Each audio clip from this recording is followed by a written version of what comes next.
Hi Gary, you're frustrating, but I do sort of like talking to you. I love, you know, working class, real world philosophy, even though you get a little bit weird in certain areas. That's okay, I can handle it. But first of all, there's nothing phantasmagorical about my approach to this. Okay, I was taught about this, the two-slit experiment by physicists, by some of the best physicists in the world, and I'm not going to say where. I was going to school at the time. So you can deny that if you want, but I did not learn about the two-slit experiment from, what the bleep do we know, or, some mystical teacher. I learned it from physicists, and my view is based entirely on what the data says. And when the interpretations of the experiments are hard to comprehend, I go back to that data. That's scientific, giving into the empiricism.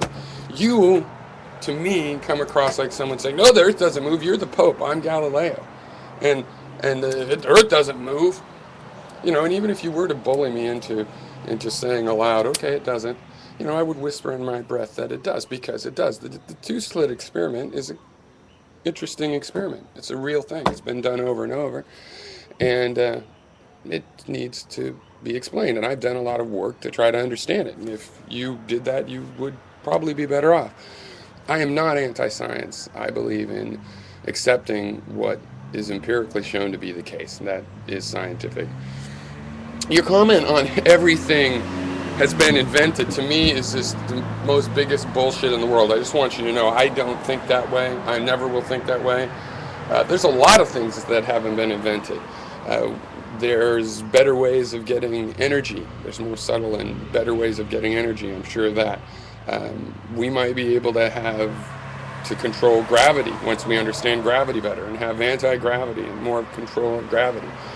Now, and as for the coin flipping, you say you're going to talk about that more. I'm just a couple minutes into your video so far, so I won't go into it too much, but I don't say that proves that things are indeterminate. I'm just saying that starts off. Look, we have these indeterminate things, coin flipping. You can't determine that. You can say, well, if I just had enough information. Okay, to prove that, because you aren't the first person to say that, to prove that, what do? You break down physics. You break it down and determine things, and you say, look, everything could be determined. I just don't have enough information. But when we broke this stuff down to that level, we found things were indeterminate. So your argument failed. Why don't you admit your argument failed? It went through this whole chain. Well, I just don't have enough information about the coin toss. I'm like Laplace. Just give me enough information, I'll tell you whether it's coming up heads or tails. But then we looked down close and we found out, oh, well, we can't give you that amount of information because at the atomic level, we have a bunch of indeterminate events that we cannot speak to concretely. So coin flipping is an example of indeterminacy at our scale. You have a theory that, well, if I break it down to the small scale, everything can be determined, and so it's just an illusion. We are unable to determine it, but it could be. But that argument failed because at the atomic scale, things are indeterminate. So where's your demonstration of determinacy? You have a bunch of indeterminate things, and we have your assurance that, well, they could be determined if I just knew enough. Well, you don't. Let's wait till you do. Good luck.